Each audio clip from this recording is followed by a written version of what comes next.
ദൈവം എനിക്ക് സൗഖ്യം തന്നു. ദൈവം എനിക്ക് സൗഖ്യം തന്നു.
എല്ലാ മാന്യ പ്രേക്ഷകർക്കും യേശുക്രിസ്തുവിൻ്റെ നാമത്തിൽ സ്നേഹവന്ദനത്തെ അറിയിക്കുന്നു. ഒരിക്കൽ കൂടെ കർത്താവിൻ്റെ വചനവുമായി നിങ്ങളുടെ മുമ്പിൽ വരാൻ കർത്താവ് ഒരുക്കിയ അവസരത്തിനായി ഞാൻ സ്തോത്രം ചെയ്യുക. ഇത് നിങ്ങളുടെ ദിവസമാണ്. ഇത് നിങ്ങൾക്ക് വേണ്ടി കർത്താവ് അത്ഭുതം ചെയ്യുന്ന ദിവസമാണ്. ഇന്നത്തെ വചനം നിങ്ങളുടെ ജീവിതത്തെ കർത്താവ് മാറ്റിമറിക്കും. പരാജയപ്പെട്ടവർ ഈ വചനം കേൾക്കുന്നെങ്കിൽ, തകരപ്പെട്ടവർ ഈ വചനം കേൾക്കുന്നെങ്കിൽ, പരിശുദ്ധാത്മാവ് നിങ്ങളോട് പറയുക, ഒന്നിനെക്കുറിച്ചും വിചാരപ്പെടേണ്ട, വചനം ഇന്ന് അത്ഭുതം ചെയ്യും. ബൈബിൾ അതൊരു സത്യമാണ്. അതിൽ ആര് വിശ്വസിക്കുന്നോ അവൻ അനുഗ്രഹിക്കപ്പെട്ടിരിക്കും. ഇന്നത്തെ വചനം ഭയങ്കര ബ്ലെസ്ഡായ ഒരു വചനമാണ്. ഈ വചനം കേൾക്കുമ്പോൾ തന്നെ നിങ്ങളുടെ അകത്ത് ഭയങ്കര ദൈവശക്തി വ്യാപരിക്കാൻ പോവുകയാണ്. നമുക്ക് പ്രാർത്ഥനാപൂർവം വചനത്തിനു മുമ്പിലായിരിക്കാം. കർത്താവ് ഭയങ്കര കാര്യങ്ങൾ നിങ്ങൾക്ക് വേണ്ടി ചെയ്യും. കർത്താവിൻ്റെ അനുഗ്രഹങ്ങൾ നിങ്ങളുടെ ജീവിതത്തിലേക്ക് വരട്ടെ. ഈ പ്രോഗ്രാം സ്പോൺസർ ചെയ്ത ഫാമിലിയെ കർത്താവ് ഐശ്വര്യമായിട്ട് അനുഗ്രഹിക്കട്ടെ. നമുക്ക് പ്രാർത്ഥനാപൂർവം ദൈവവചനത്തിലേക്ക് കടക്കാം. കർത്താവ് നിങ്ങളെ ഐശ്വര്യമായി അനുഗ്രഹിക്കട്ടെ. പ്രാർത്ഥനാപൂർവം വചനം അനുഭവിക്കാൻ.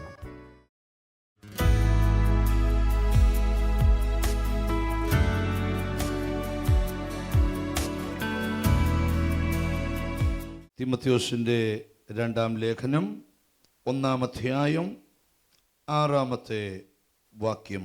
അതുകൊണ്ട് എന്റെ കൈവെപ്പിനാൽ നിന്നിലുള്ള ദൈവത്തിന്റെ കൃപാവരം ജ്വലിപ്പിക്കണമെന്ന് നിന്നെ ഓർമ്മപ്പെടുത്തുന്നു. നിന്നിലുള്ള ദൈവത്തിന്റെ കൃപാവരം ജ്വലിപ്പിക്കണം എന്ന് നിന്നെ ഓർമ്മപ്പെടുത്തുന്നു. ധന്യനായ പൗലോസ് തീമോഥെയോസിനെ എഴുതി ഉറപ്പിക്കുക, നീ ഏറ്റവും കൂടുതൽ ശ്രദ്ധ വെക്കേണ്ട വിഷയം നിന്റെ അകത്ത് ഉള്ള കൃപാവരത്തെ നീ ജ്വലിപ്പിക്കണം. കൃപാവരങ്ങൾ ഏതെല്ലാമാണ് എന്ന് നമ്മളെ കഴിഞ്ഞ ആഴ്ചയിൽ ധ്യാനിച്ചു, കഴിഞ്ഞ ദിവസങ്ങളിൽ ധ്യാനിച്ചു. കൃപാവരങ്ങൾ മൊത്തം 12 എണ്ണമാണ്. 1-ാമത്തെ കൃപാവരം ജ്ഞാനത്തിൻ്റെ വചനം, 2-ാമത്തെ കൃപാവരം പരിജ്ഞാനത്തിൻ്റെ വചനം, 3-ാമത്തെ കൃപാവരം വിശ്വാസം, 4-ാമത്തെ കൃപാവരം രോഗശാന്തിയുടെ വരം, 5-ാമത്തെ കൃപാവരം 1 കൊരിന്ത്യൻ ചാപ്റ്റർ 12 വേഴ്സ് 10, 12-ാം അധ്യായം 10-ാമത്തെ വാക്യം. മറ്റൊരുത്തന് വീര്യപ്രവർത്തികൾ. അടുത്തിരിക്കുന്ന കൈ കൊടുത്ത ചെറ, വീര്യപ്രവൃത്തി ഒരു കൃപാവരമാണ്. നിങ്ങൾ ആ കൃപാവരത്തിന് കൊതിക്കണം. അസാധാരണമായ പ്രവൃത്തിയാണ് വീര്യപ്രവൃത്തി എന്ന് വെളിപ്പെടുത്തുന്നത്. വേദപുസ്തകം നമ്മൾ സവിസ്തരം പഠിച്ചാൽ അപ്പോസ്തോലിക അധികാരത്തിൻ്റെ ഒരു ഭാഗമാണ് വീര്യപ്രവൃത്തി. നമുക്ക് ഒരു വാക്യം 2 കൊരിന്ത്യർ 12-ാം അധ്യായം അതിൻ്റെ 12-ാമത്തെ വാക്യത്തെ നമുക്ക് ധ്യാനിക്കാം. 2 കൊരിന്ത്യൻ ചാപ്റ്റർ 12 വേഴ്സ് 12. അപ്പോസ്തോലിന്റെ ലക്ഷണങ്ങൾ. അപ്പോസ്തോലിക അധികാരം. നിങ്ങൾക്ക് ആഗ്രഹമുണ്ടോ അപ്പോസ്തോലിക അധികാരം എന്താണെന്നറിയാനായിട്ട്? അപ്പോസ്തോലിക അധികാരം. അപ്പോസ്തലൻ എന്ന് പറഞ്ഞാൽ അപ്പപ്പ സ്ഥലത്തുള്ളവൻ നല്ല. ഹല്ലേലൂയ, കർത്താവിന് സ്തോത്രം. വെള്ളിയാഴ്ച പ്രാർത്ഥനയ്ക്ക് വരുന്നവനെയല്ല അപ്പോസ്തലൻ എന്ന് വായിക്കുന്നത്. അപ്പോസ്തലൻ ആരാന്ന് പറയാം. അപ്പോസ്തലൻ്റെ അധികാരം എന്താണെന്നറിയോ? ഈ പെന്തിക്കോസ്ത് നാൾ വന്നപ്പം കർത്താവിന് സ്തോത്രം ഭയങ്കര ഉണർവുണ്ടായി. അങ്ങനെ പരിശുദ്ധാത്മാവ് എവിടെ വന്നാലും അവിടെ എന്തോ ഉണ്ടാവും? ഉണർവുണ്ടാവും, ഭയങ്കര ഉണർവുണ്ടാവും. ആമേൻ. സത്യത്തിൽ നമ്മുടെ ഈ ചർച്ചൊക്കെ ഇത്രത്തോളം അനുഗ്രഹിക്കപ്പെട്ടത് പരിശുദ്ധാത്മാവിൻ്റെ ശക്തി വന്നേ പിന്നെ. ഒരു ഹല്ലേലൂയ പറഞ്ഞാട്ട്. ഞാനൊരു കാര്യം നിങ്ങളോട് പറയാം, നിങ്ങളുടെ ജീവിതം പരിശുദ്ധാത്മാവിൻ്റെ പ്രവൃത്തിക്ക് വേണ്ടി വിധേയപ്പെടുത്തി കൊടുക്കണം. ആരെന്ത് പറയുന്നെന്ന് നിങ്ങൾ നോക്കരുത്. ഹല്ലേലൂയ. വേദപുസ്തകം എന്ത് പറയുന്നു? ഏതു സഭ പരിശുദ്ധാത്മാവിൻ്റെ പ്രവൃത്തിക്ക് വിധേയപ്പെട്ടിട്ടുണ്ടോ ആ സഭയെ എല്ലാം ദൈവം വളർത്തിയിട്ടുണ്ട്. ഹല്ലേലൂയ. അമ്മ സഭ മാത്രമല്ല, നിങ്ങൾ പ്രാർത്ഥിക്കണം, നിങ്ങളുടെ വീടിനകത്തും പരിശുദ്ധാത്മാവ് വ്യാപരിക്കട്ടെ. ചിലരുടെ സ്വഭാവത്തെ ഈ ദൈവാത്മാവ് മാറ്റും. അപ്പം ഭയങ്കര റിവൈവൽ നടക്കുന്ന ഭാഗം അപ്പോസ്തലപ്രവൃത്തി 2-ാം അധ്യായത്തിൽ എഴുതിയിട്ടുണ്ട്. അവരൊക്കെ കർത്താവിന് സ്തോത്രം, ചിലരൊക്കെ ഈ ഭയങ്കര ഉണർവുണ്ടായിട്ട് വസ്തുവൊക്കെ വിറ്റ് അപ്പോസ്തലന്മാരുടെ കാൽക്കൽ വെച്ചു. എന്നിട്ട് മുട്ടുള്ളവർക്കൊക്കെ പകുത്തു കൊടുത്തെന്നാണ് വായിക്കുന്നത് അവിടെ. സ്തോത്രം എന്ന് പറഞ്ഞാൽ ഒരുത്തനിച്ച് പരാജയം ഉണ്ടെങ്കിൽ വസ്തു വിറ്റിട്ട് കുറേ പൈസ അവന് കൊടുത്തെന്നാ. ശ്രദ്ധിക്കണേ. അപ്പം ഉണർവിനകത്തുള്ളതാ ചിലപ്പം വസ്തു വിൽക്കുന്നത്. ഞാനൊരിക്കലും ഒരു സ്ഥലത്ത് പ്രസംഗിക്കാൻ നിന്നപ്പം ഭയങ്കര യോഗം നടക്കുക. ജീസസ്. ഞാൻ ആ സംഘാടകരോട് ചോദിച്ചു, യോഗത്തിന് എത്ര ലക്ഷം രൂപ ചിലവായി? പറഞ്ഞു, ഇപ്പം 10 ലക്ഷം കഴിഞ്ഞു, യോഗം തീരാൻ പോകുന്നേ ഉള്ളൂ, ഇനിയും കിടക്കുക 2 ദിവസം കൂടെ. ഹല്ലേലൂയ. 10 ദിവസത്തെ യോഗമാണ്. ഞാൻ ചോദിച്ചു, ഇതൊക്കെ സ്തോത്ര കാഴ്ച കിട്ടിയോ? അന്നേരം അവർ എന്നോട് തിരിച്ചു പറയും, ഇത് സ്തോത്ര കാഴ്ച വെച്ച യോഗമല്ല. ഞങ്ങളുടെ ചർച്ചിലുള്ള ആൾക്ക് കുവൈറ്റിൽ വെച്ച് ദർശനമുണ്ടായി 2 FD പൊട്ടിച്ചൊരു ക്രൂസൈഡ് നടത്താൻ. അപ്പോൾ അന്നല്ല ഇന്നും ആത്മാവ് പ്രേരണ തരും. പുഴുവും തുരുമ്പും കെടുത്താത്ത സ്വർഗത്തിൽ നിനക്ക് നിക്ഷേപം ഉണ്ടാകേണ്ടതിന് ഇവിടെ ദൈവരാജ്യത്തിന് വേണ്ടി ചിലതൊക്കെ ചെയ്യാൻ നിനക്കും ദൈവം പ്രാർത്ഥിക്കുമ്പോൾ നിയോഗങ്ങൾ തന്നുകൊണ്ടിരിക്കും. അപ്പം ഇങ്ങനെ വലിയ റിവൈവൽ നടക്കുക. ശ്രദ്ധിച്ച് കേൾക്കണം. അങ്ങനെ റിവൈവൽ നടന്നപ്പം ഒരു കുടുംബം, നമുക്കറിയാമല്ലോ ഈ ഉണർവ് ഉണ്ടാകുമ്പോൾ ആ തീരുമാനങ്ങൾ വരുന്നത് അല്ലേ. ഒരു ദിവസം ഭയങ്കര ശുശ്രൂഷ, ഭയങ്കര ഉണർവുണ്ടായി. തീരുമാനിക്കുക, ഇന്ന് ഞാൻ വീട്ടിൽ ചെന്ന് ഒരു 3 മണിക്കൂർ പ്രാർത്ഥിക്കും. അന്ന് 3 മിനിറ്റ് നീ പ്രാർത്ഥിക്കുകയില്ല. തീരുമാനമേ ഉള്ളൂ, പ്രാർത്ഥന എന്ത് ചെയ്യത്തില്ല. ഷാജിന് ഇതറിയാം, നിന്റെ അമ്മാച്ചനെ നീ ചെല്ലുന്നതിന് മുമ്പ് അവിടെ ഇരുത്തിയിട്ടുണ്ട്. ഒരാമ്മ 6 വർഷം തീരാത്തൊരു വിഷയമായിട്ട് അമ്മാച്ചൻ വന്നേക്കുന്നത്. ഹല്ലേലൂയ. ഞാനൊരു സത്യം നിന്നോട് പറയാം, കർത്താവിന് സ്തോത്രം. ഇന്നാൾ ഞാൻ നോക്കിയപ്പോൾ യോഗം കഴിഞ്ഞ് ഒരാൾ വീട്ടിൽ പോകുന്നില്ല, ഒരച്ചായൻ. ഞാൻ ചോദിച്ചു, എന്നാ അച്ഛൻ എന്നാ പോതെ? അത് എൻ്റെ അനിയൻ വീട്ടിൽ വന്നിട്ടുണ്ട്, അവനുള്ളപ്പോൾ പോയാൽ ശരിയാകത്തില്ല, അവൻ പോയിട്ടേ വീട്ടിൽ പോകുന്നുള്ളൂ. ഹല്ലേലൂയ. ഞാൻ കോട്ടയത്ത് പോയിച്ച് തിരിച്ചു തിരുവല്ലായി വന്നപ്പോഴും അദ്ദേഹം തിരുവല്ലായി നിൽപ്പുണ്ട്. എന്താ കാര്യം? അനിയൻ പോയില്ല. ഞാൻ ചെന്നാൽ അവൻ ഒരാഴ്ച കഴിഞ്ഞാൽ പോകും, ഞാൻ ചെല്ലായിരുന്നാൽ ഇപ്പം തന്നെ പോയിക്കോളൂ. അപ്പോൾ ശ്രദ്ധിക്കേ, ഭയങ്കര ഉണർവ് നടന്നപ്പോൾ ഒരു കുടുംബം തീരുമാനിച്ചു വസ്തു വിറ്റ് അപ്പോസ്തലൻ്റെ കാൽക്കൽ വെക്കാനായിട്ട്. അപ്പോസ്തല അധികാരത്തെക്കുറിച്ച് പറയുക, കർത്താവിന്റെ സ്തോത്രം. അപ്പോൾ അങ്ങനെ അവർ വസ്തു വിറ്റു. ഹല്ലേലൂയ. വസ്തു വിറ്റപ്പോൾ ഈ തലയണ മന്ത്രം എന്ന് പറഞ്ഞൊരു മന്ത്രമുണ്ട്. ഹല്ലേലൂയ. ഭാര്യ വൈകിട്ട് 10:30 പറഞ്ഞ, അച്ചായ ഉപദേശിമാരിങ്ങനെയൊക്കെ പ്രസംഗിക്കും, നമ്മുടെ കൈ നമ്മുടെ തലക്കരിക്കണം. ഇത് കേട്ടപ്പം പുള്ളിക്കും ബുദ്ധി ഉദിച്ചു. ശരിയാന്നല്ലോ. പുള്ളിക്കാരൻ വസ്തു വിലയിൽ കുറച്ചെടുത്ത് മാറ്റിവെച്ചേച്ച്, സ്തോത്രം, ഹല്ലേലൂയ, ബാക്കി പൈസ അപ്പോസ്തലന്മാരുടെ കാൽക്കൽ കൊണ്ട് വെച്ചു. ഞാൻ നിങ്ങളോട് ചുമ്മാ ചോദിക്കട്ടെ, ഇപ്പം 1 ലക്ഷം രൂപയ്ക്ക് പോക്കറ്റ് ഇടണോ ആരെങ്കിലും അറിയോ? ജീൻസിൻ്റെ പോക്കറ്റിലൊക്കെ 1 ലക്ഷം രൂപ ആരെങ്കിലും അറിയോ? ആരും അറിയത്തില്ല. പക്ഷേ നേരത്തെ 1 ലക്ഷം രൂപ കൊണ്ടുപോകാൻ അറിയുമായിരുന്നു. കാര്യം 100ൻ്റെ ആയിരുന്നു ഏറ്റവും വലിയ നോട്ട്. ആ 100ൻ്റെ കെട്ടാകുമ്പം 10 കെട്ട് വേണം, വേണ്ടേ 1 ലക്ഷം രൂപ ഉണ്ടാകാൻ? പിന്നെ കുറെ കൂടെ പുറകിലോട്ട് പോയാലോ 50 ഏറ്റവും വലിയ പോട്ടെ. അപ്പോൾ 50ൻ്റെ എത്ര വേണം? 20. പിന്നെ കുറച്ചുകൂടെ പോയാലോ 10 രൂപ ആണെന്നല്ലോ, ഒരു ബാഗ് നിറച്ച് കാണും. അതിന് പുറകെ കോയിനാന്നല്ലോ. ഞാൻ പ്രസംഗിച്ചാൽ ഇങ്ങനെ പ്രസംഗിക്കും, മുളക് ചാക്ക് ചുമന്നിടുന്ന പോലെ കോയിൻ കൊണ്ട് പത്രോസിൻ്റെ കാൽക്ക വെച്ചു. പത്രോസ് ചോദിക്കുക, ഇത്രയ്ക്കാണോ അപ്പോസ്തോലിക അധികാരമുള്ളവൻ്റെ മുമ്പിൽ ഒരു വളപ്പും നടക്കത്തില്ല. നമ്മൾ പറയുവാന്നേ പറയും, കർത്താവിന് സ്തോത്രം, ഇങ്ങേർക്ക് എത്ര കൊടുത്താലും തികയത്തില്ലെന്ന്. ഇത്രയ്ക്കാണോ? ഹല്ലേലൂയ. അവൻ പറഞ്ഞു, അതെ. അടുത്ത വാക്ക്, പരിശുദ്ധാത്മാവിനോട് വ്യാജം കാണിപ്പാൻ സാത്താൻ നിന്റെ ഹൃദയത്തെ അപഹരിച്ചതെന്ത്, അല്ലെ കൈവശമാക്കിയതെന്ത്? ഇത് പറഞ്ഞോണ്ടിരിക്കുമ്പം ആൾ അവിടോട്ട് വീണു, പേട്ടഞ്ഞു, അപ്പളെ മരിച്ചു. ഇനി നമ്മുടെ ആൾക്കാരെന്നെ വിടുകയല്ല, മരിക്കുവാന്നേ എൻ്റെ ഇച്ഛായം മരിച്ച പോലെ മരിക്കണം. പ്രാർത്ഥനയ്ക്ക് പോയപ്പം അപ്പോസ്തലന്റെ കാൽക്കൽ, കഴിഞ്ഞ ദിവസം ഒരു ഉപദേശി പ്രസംഗിച്ചു, ജീസസ്. അദ്ദേഹം ഒരു ദിവസം പ്രസംഗിച്ചുകൊണ്ടിരുന്നപ്പോൾ മയങ്ങി വീണു. ആമി സ്തോത്രം. അദ്ദേഹം ഓർത്ത്, ദൈവമേ, നെഞ്ചിനാത്വേനയായിട്ടാണ് പ്രസംഗിക്കാൻ കയറിയത്. പ്രസംഗത്തിനിടയിൽ ബോധം കെട്ട് നില വീണു. അദ്ദേഹം പറഞ്ഞു, ദൈവമേ, മരിക്കുവാന്ന് നല്ല മരണം, പ്രസംഗിച്ചുകൊണ്ടിരുന്നപ്പോഴല്ലേ മരിച്ചേ. പക്ഷെ അന്നേരം മരിച്ചില്ല, 5 മിനിറ്റ് കഴിയുമ്പോൾ ചാടി എഴുന്നേറ്റു. അത് വേറെ കാര്യം, ശ്രദ്ധിച്ചു കേട്ടെ. അപ്പം നല്ല മരണം എവിടെ കിടന്ന? അപ്പോസ്തലന്റെ. പക്ഷേ അപ്പോസ്തലന്റെ അധികാരത്തിൻ്റെ ഒരു വശം പറയാം. ഭർത്താവിനെ അടക്കിയ വിവരം ഭാര്യ, അധികാരം. ഭാര്യ 3 മണിയാകുമ്പോൾ വാനിറ്റി വായിക്കും നോക്കി വരിക. പത്രോസ് ചോദിച്ചു, ഇത്രയ്ക്കാന്നോ? അതെ. അപ്പൊ പറയാ, നിന്റെ ഭർത്താവിനെ അടക്കിയവരുടെ കാല് വാതുക്ക് നിൽക്കുന്നു. അപ്പോഴാ പുള്ളിക്കാരത്തിയായിരുന്നു അച്ചായന് അന്ത്യ ചുംബനം കൊടുക്കാൻ അവസരം കിട്ടിയില്ല. അവളും പെടഞ്ഞു വീണു, അവിടെ കിടന്ന് മരിച്ചു. ഞാനൊരു സത്യം നിന്നോട് പറയാം, അപ്പോസ്തോലിക അധികാരം ഭയങ്കരമാണ്. അപ്പം അപ്പോസ്തലന്റെ ലക്ഷണം 2 Corinthians chapter 12 verse 12 വായിച്ചേ. അപ്പോസ്തലന്റെ ലക്ഷണങ്ങൾ പൂർണ്ണ സഹിഷ്ണുതയിലും, പൂർണ്ണ സഹിഷ്ണുതയും, അടയാളങ്ങളാലും, അത്ഭുതങ്ങളാലും, വീര്യപ്രവൃത്തികളാലും നിങ്ങളുടെ ഇടയിൽ വെളിപ്പെട്ടു വന്നുവല്ലോ. ഒരാമീൻ പറയണം. അപ്പോസ്തലന്റെ ലക്ഷണം അത്ഭുതങ്ങളാലും അടയാളങ്ങളാലും വീര്യപ്രവൃത്തികളാലും വെളിപ്പെടുന്ന ശുശ്രൂഷയാണ് അപ്പോസ്തോലിക ശുശ്രൂഷ. അപ്പം ആ വീര്യപ്രവൃത്തികൾ എന്ന പദത്തെ നമ്മളൊന്ന് തൊടാൻ പോവാം. എബ്രായ ലേഖനം എടുത്ത് 2-ാം അധ്യായം 3-ാമത്തെ വാക്യം. കർത്താവ് താൻ പറഞ്ഞു തുടങ്ങിയതും ദൈവം അടയാളങ്ങളാലും, എങ്കിൽ കർത്താവ് താൻ പറഞ്ഞു തുടങ്ങിയതും, ദൈവം അടയാളങ്ങളാലും അത്ഭുതങ്ങളാലും വിവിധ വീര്യപ്രവൃത്തികളാലും തന്റെ ഇഷ്ടപ്രകാരം പരിശുദ്ധാത്മാവിനെ നൽകിക്കൊണ്ട് സാക്ഷി നിന്നതും കേട്ടവർ നമുക്ക് ഉറപ്പിച്ചു തന്നതുമായ ഇത്ര വലിയ രക്ഷ നാം ഗണ്യമാക്കാതെ പോയാൽ എങ്ങനെ തെറ്റിയൊഴിയും? നിങ്ങൾ കണ്ടിട്ടുണ്ടോ? ഈ രക്ഷയുടെ ഭദ്രത ഭയങ്കരമാണ്, രക്ഷയുടെ വലിപ്പം ഭയങ്കര. ബൈബിളിൽ ഇത്ര വലിയ രക്ഷ. ഹല്ലേലൂയ.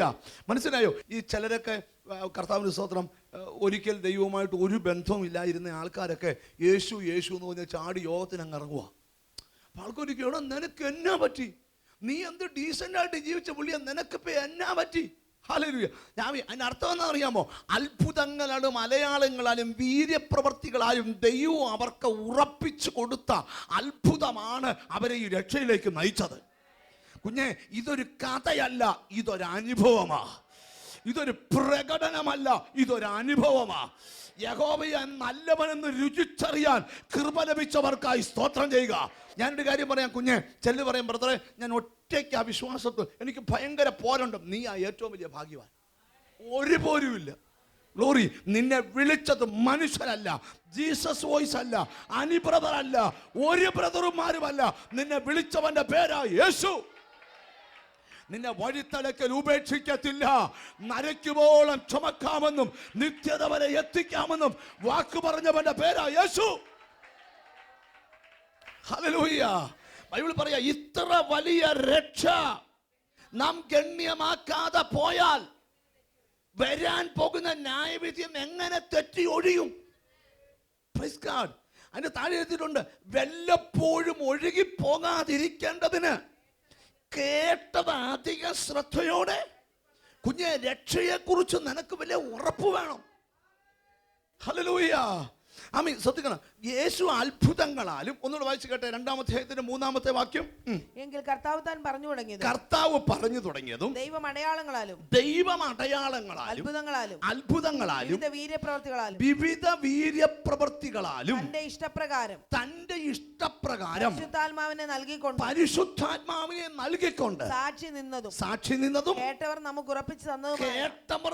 ഉറപ്പിച്ചു തന്നതുമായ ഇത്ര വലിയ രക്ഷ നാം ഗണ്യമാക്കാതെ പോയാൽ. ഞാനൊരു കാര്യം നിങ്ങളോട് പറയാം, രക്ഷ, നീ രക്ഷിക്കപ്പെട്ടതാണ് നിന്റെ ജീവിതത്തിന്റെ ഏറ്റവും വലിയ ഭാഗ്യം. ഞങ്ങൾക്ക് പ്രസംഗിക്കാനേ പറ്റൂ. ഈ പ്രസംഗം കേൾക്കുന്ന ആരെയും സ്വർഗത്തിൽ കൊണ്ടുപോകാൻ പറ്റത്തില്ല. രക്ഷയുടെ വഴി പറഞ്ഞു തരാൻ പറ്റൂ. ഒരാമയും പറഞ്ഞാട്ട്. പാപം ചെയ്യരുതെന്ന് പഠിപ്പിക്കാൻ പറ്റും. ചെയ്യാതെ ജീവിക്കേണ്ടത് നിന്റെ കടമയാണ്. ഹല്ലേലൂയ. കൃപയെ കുറിച്ച് പഠിപ്പിക്കാൻ, കൃപ ഏറ്റെടുക്കേണ്ടത് നിന്റെ കടമയാണ്. അതിന്റെ കാരണം ഞാൻ വെളിപ്പെടുത്തി തരാം. ഈ പഴയ നിയമത്തിലെ, ഞാൻ ഇപ്പം വിഷയം വിട്ടു പോകാമെന്ന് എനിക്ക് തന്നെ തോന്നുന്നുണ്ട്, നോഹ എന്ന് പറയുന്ന ഒരു ഉപദേശിയെ കുറിച്ച് വായിക്കുന്നുണ്ട്. എന്താ ഉപദേശിയാ? സൺഡേ സ്കൂളിൽ പഠിക്കുന്ന പിള്ളേർക്കറിയാം. നോഹ ഉദ്ദേശിച്ച് നീണ്ട വർഷങ്ങൾ പ്രസംഗിച്ചു. ഹല്ലേലൂയ.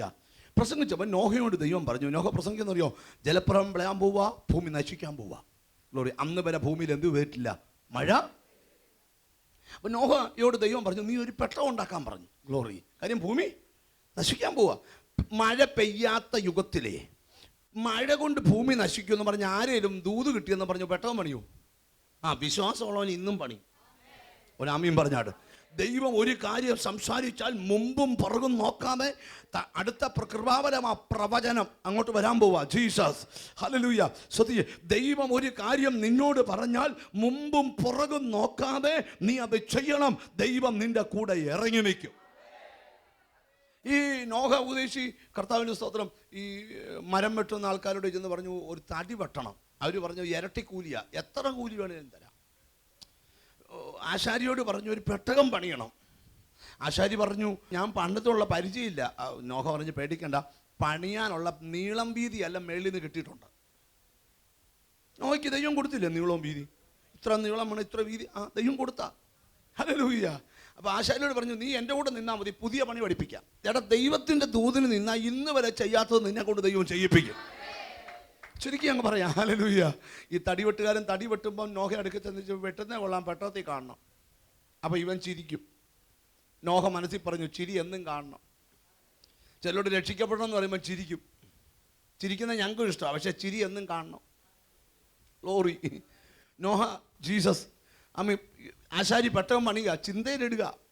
നോഹ ഇടയ്ക്ക് ചെന്ന് പറഞ്ഞു ആശാരി ചിന്തേര് കുറഞ്ഞാലും വേണ്ടിയല്ല, പെട്ടകത്തിൽ കാണണം. ആശാരി ചിരിച്ചു. നോഹ മനസ്സിൽ പറഞ്ഞു ചിരിക്കുന്ന കൊള്ളാം, ചിരി എന്നും കാണണം. ഗ്ലോറി. പെട്ടകം പണിത് വെച്ച് പെട്ടകം തുറന്നിട്ട് ചിലരും പറഞ്ഞു വന്നു കയറിക്കോ, പെട്ടകം അടയാൻ പോവുക. ഗ്ലോറി. ചുരുക്കി അങ്ങ് പറയാമേ. ഹല്ലേലൂയ. ആമേ. നോഹയും കുടുംബവും പെട്ടകത്തിൽ കയറി. വാക്യം പറയാമോ? പെട്ടകത്തിന്റെ വാതിൽ യഹോവ അടച്ചു. അവസരങ്ങൾ തരുമ്പോൾ അത് പ്രയോജനപ്പെടുത്തണം.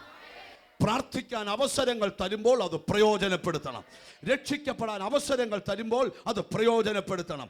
പ്രയോജനപ്പെടുത്തിയാൽ അത് നിനക്ക് അനുഗ്രഹമായിരിക്കും. ചുരുക്കി പറയാം, നോഹ പെട്ടകത്തിലോട്ട് കയറി, പെട്ടകത്തിൻ്റെ വാതിലടച്ചു, ഭൂമി മഴ തുടങ്ങി. ആശാരി രാത്രി 8:30 കിടന്നുറങ്ങുമ്പോഴാണ് മൊബൈലുള്ള യുഗമാണെന്നൊക്കെ നിങ്ങൾ ഓർത്ത് നോക്കിയേ. ഇടിച്ചു കുത്തിയൊരു മഴ, മേളിൽ നിന്ന് മഴയും താഴേന്ന് ഉറവേ. ലോറി. എന്നും രാവിലെ ആശാരിയുടെ ഭാര്യ കട്ടൻ കാപ്പി കൊണ്ടെന്നാണ് വിളിക്കുന്നത്. അച്ചായ കാപ്പി റെഡിയെന്ന്. ഇന്ന് വെളുപ്പിനെ 4 മണിയപ്പോൾ ആരാണ്ട് വന്ന് മുട്ടി വിളിക്കുന്നു. ഭാര്യ അല്ല, വെള്ളം കട്ടിലിനടിയിൽ കൂടെ. എഴുന്നേരെ, ഞാൻ കട്ടിലെ നിറങ്ങിയത് മുട്ടുന്നീ വെള്ളത്തിലാ. അപ്പോൾ ആ നോഹ പറഞ്ഞത് അകത്ത് കത്തി. ഭാര്യയോട് പറഞ്ഞു നീ വല്ലതും അറിഞ്ഞോ? ഞാനൊന്നും അറിഞ്ഞില്ല. അവള് പറഞ്ഞത് വെള്ളത്തിൽ. ചുരുക്കി പറയാം, നേരം പല വെളുത്തു. വീടും തോടും അറിയത്തില്ല. ഊഹം വെച്ച് നടക്കാവുന്ന വഴി ഇരുത്തറ്റം വെള്ളത്തിൽ നീന്തി നാൽക്കവലയിലെത്തി. ഗ്ലോറി. ആശാരി മരം വെട്ടുകാരനും കൂടെ കണ്ടു പറഞ്ഞു ഇതാ ഉപദേശി പറഞ്ഞതപ്പം നമ്മൾ പറഞ്ഞു വട്ടാന്ന്. ഇപ്പം നമ്മുടെ കാര്യം ഒത്തിരിക്കുക. എന്നാ ചെയ്യുന്ന, നമുക്കെല്ലാം കൂടെ അങ്ങോട്ട് പോവാം. കുഞ്ഞുകുട്ടി അപാലവൃത്തം പെട്ടകത്തിൻ്റെ വാതുക്കൽ ചെന്ന് മുട്ടിയപ്പം നോഹ ചോദിച്ച ആരാ? ചോദ്യ, ഞങ്ങളെ അങ്ങ് മറന്നുപോയോ? നോഹ പറഞ്ഞില്ല. ആരാ? പെട്ടകം പണിതവരാ. ആശാരി, എന്നോണ്ട് വിശേഷം. അപ്പം ആശാരി പറയാ, അരന്നീ വെള്ളത്തിൽ, നെഞ്ചിൻ്റെ അത്രയും വെള്ളത്തിൽ നിൽക്കുന്ന, കഴുത്തോളം വെള്ളത്തിൽ നിൽക്കുന്ന എന്നോട് വിശേഷം എന്താന്നോ? ആ വാതിലൊന്ന് തുറന്നാട്ട്. അന്ന് വിളിച്ചപ്പം വരാൻ പറ്റിയില്ല, ഇന്ന് റെഡിയാ. നോഹയകത്തുനിന്ന് പറഞ്ഞു, അയ്യോ ആശാരി, ഒന്നും വിചാരിക്കല്ലേ, പൂട്ടി താക്കോലുമായിട്ട് തമ്പുരാൻ മേളിപ്പോയി. എനിക്ക് ആഗ്രഹമുണ്ട് കേറ്റാൻ, പക്ഷെ കേറ്റാൻ പറ്റത്തില്ല. അപ്പൊ ആശാരി പറഞ്ഞു, പേടിക്കണ്ട, ഞാനല്ലയോ പെട്ടകവും കൂടെ ചേർത്ത് ആ തടി തമ്മിൽ കൂട്ടിയിണക്കിയത്. കൊത്തുളി കൊണ്ട് ഞാൻ ആണി ഇളക്കി അകത്ത് വരാം. ഇളക്കിക്കോ.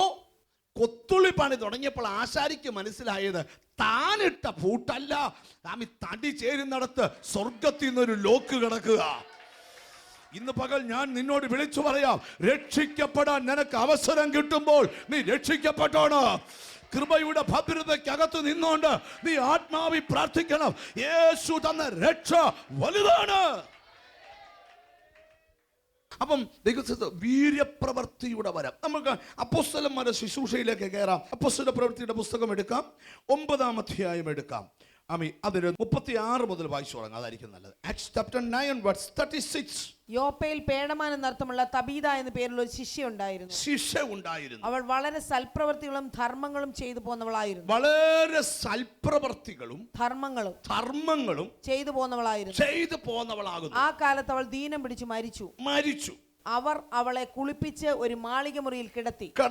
ലുദ്ദ യോപ്പയ്ക്ക് സമീപമാകിയാൽ പത്രോസ് അവിടെ ഉണ്ടെന്ന് ശിഷ്യന്മാർ കേട്ടു. നീ താമസിയാതെ ഞങ്ങളുടെ അടുക്കലോളം വരണമെന്ന് അപേക്ഷിപ്പാൻ 2 ആളെ അവന്റെ അടുക്കൽ അയച്ചു. പത്രോസ് എഴുന്നേറ്റ് അവരോടുകൂടെ ചെന്നു. എത്തിയപ്പോൾ അവർ അവനെ മാളിക മുറിയിൽ കൊണ്ടുപോയി. അവിടെ വിധവമാർ എല്ലാവരും കരഞ്ഞുകൊണ്ട് തബീത തങ്ങളോടുകൂടെ ഉള്ളപ്പോൾ ഉണ്ടാക്കിയ കുപ്പായങ്ങളും ഉടുപ്പുകളും കാണിച്ചുകൊണ്ട് അവന്റെ ചുറ്റും നിന്നു. പത്രോസ് അവരെയൊക്കെയും പുറത്തിറക്കി മുട്ടുകുത്തി പ്രാർത്ഥിച്ചു. ശവത്തിന്റെ നേരെ തിരിഞ്ഞു, തബീതയെ എഴുന്നേൽക്ക എന്ന് പറഞ്ഞു. അവൾ കണ്ണു തുറന്നു പത്രോസിനെ കണ്ട് എഴുന്നേറ്റിരുന്നു. ഒരു അസാധാരണ വീര്യപ്രവൃത്തി ഒരു വീടിനകത്ത് നടക്കുക. ഒരാമീൻ പറയണം. നിങ്ങൾ പ്രാർത്ഥിക്കണം, ദൈവം നിന്റെ അകത്ത് വീര്യപ്രവൃത്തികളുടെ വരം തരട്ടെ. നീ പ്രാർത്ഥിക്കുമ്പോൾ മരണശക്തികൾ വഴിമാറത്തക്കവണ്ണം നിന്റെ അധരത്തിൽ ഒരു അധികാരത്തിന്റെ പകർച്ച എൻ്റെ കർത്താവ് പകരട്ടെ. ചില രോഗങ്ങളെ ജയിക്കാൻ, ചില ശാപങ്ങളെ ജയിക്കാൻ, ചില ബന്ധനങ്ങളെ ജയിക്കാൻ നിന്റെ അധരത്തിൽ പ്രാർത്ഥന വരം എൻ്റെ കർത്താവ് ജ്വലിപ്പിക്കട്ടെ.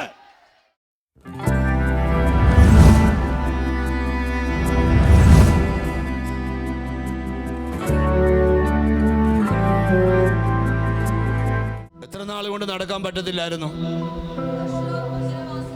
1 വർഷം 1.5 മാസം. ഒരു ചെയർ ബ്രദറിന് ഇരിക്കാനോട്ട് കൊടുത്തേ. ഇരുന്നോ, അതേലോട്ടിരുന്നോ. സിസ്റ്റർ കയറി വന്നേ. ഈ പുള്ളിക്കാരന്റെ പേരെന്തുവാ? തോമസ്. ഇതെന്തോ പറ്റിയ? വീണതാ. 1 വർഷവും 1.5 മാസമായി നടക്കത്തില്ലായിരുന്നു. കഴിഞ്ഞ വർഷം ഒക്ടോബർ 18-ാം തീയതി വീണതാ. ഒരു വടിയുടെ സഹായത്തിലും നിങ്ങളുടെ തോളിലും ഞാൻ നടന്നേ. ഇപ്പൊ വീട്ടിൽ കൂടെ നടക്കുന്നുണ്ടോ അദ്ദേഹം? നടക്കുന്നു. എന്റെ കൈ പിടിച്ച് നടക്കുന്നു. അല്ലാതെ നടക്കുന്നു. ഇന്നലെ തൊട്ട് നടക്കാൻ തുടങ്ങി. 1 വർഷവും 1.5 മാസവും തളർന്ന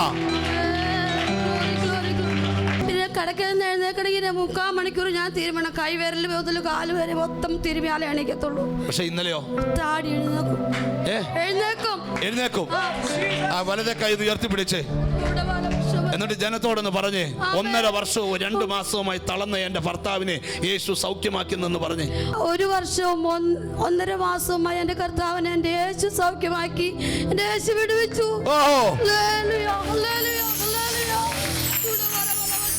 യേശു ഇന്നും പ്രവർത്തിക്കുന്ന ദൈവമാ. അവന് ചെയ്യാൻ കഴിയാത്ത ഒരു കാര്യവുമില്ല. ഇന്നും അവൻ അത്ഭുതങ്ങളുടെ ദൈവമാണ്. ഹല്ലേലൂയ.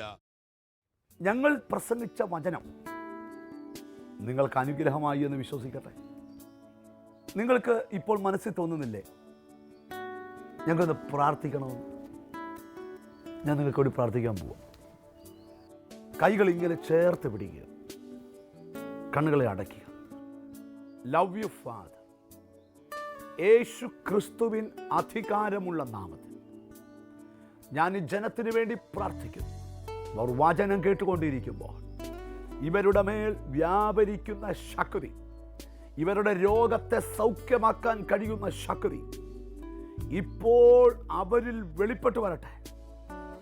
ചില കുടുംബങ്ങൾക്കകത്ത് വ്യാപരിക്കുന്ന ദുരാത്മാവ് യേശുവിൻ്റെ നാമത്തിൽ വിട്ടുപോകട്ടെ. ഭയങ്കര അത്ഭുതം സംഭവിച്ചു തുടങ്ങട്ടെ. The name of Jesus. ഒരു ഹീലിംഗ് പവർ ഇപ്പോൾ വ്യാപരിക്കട്ടെ കർത്താവ്. കർത്താവെ, തകർക്കപ്പെട്ട കുടുംബങ്ങൾ ഇപ്പോൾ തന്നെ ഉയർത്തപ്പെട്ടു തുടങ്ങട്ടെ. ശൂന്യമാക്കപ്പെട്ട കുടുംബങ്ങൾ ഇപ്പോൾ തന്നെ പണിയപ്പെട്ടു തുടങ്ങട്ടെ. എല്ലാ ശാപങ്ങളും ഒഴിഞ്ഞു പോകട്ടെ. പ്രാർത്ഥിച്ച ബ്ലസ് ചെയ്യുന്നവരെ യേശു ക്രിസ്തുവിൻ നാമത്തിൽ തന്നെ. ആമേൻ, ആമേൻ, ആമേൻ. കർത്താവ് നിങ്ങളെ ഐശ്വര്യമായി അനുഗ്രഹിക്കട്ടെ. എല്ലാ ദിവസവും ഈ TV പ്രോഗ്രാം നിങ്ങൾ കാണുക. കർത്താവ് വലിയ കാര്യങ്ങൾ ചെയ്യും. നിങ്ങൾക്ക് ഈ TV പ്രോഗ്രാം സ്പോൺസർ ചെയ്യാം. നിങ്ങൾക്കൊരു നല്ല ദിവസം വരുമ്പോൾ, ഒരു ബർത്ത്ഡേ വരുമ്പോൾ, ഒരു നല്ല ബിസിനസ് നടക്കുമ്പോൾ, നിങ്ങൾക്കൊരു പ്രത്യേക ദിവസം, നിങ്ങളുടെ പേരിൽ ലോകം മൊത്തം യേശുവിനെ അറിയട്ടെ. ഈ ശുശ്രൂഷയിലൂടെ ജനലക്ഷങ്ങൾ വിടിവിക്കപ്പെടും. നിങ്ങൾക്കും അതിൽ പങ്കാളിയാകാം. നിങ്ങൾക്ക് ഒരു വീട്ടിൽ സുവിശേഷം പറയാൻ പോകാൻ നേരമില്ലാത്ത ആളാകാം.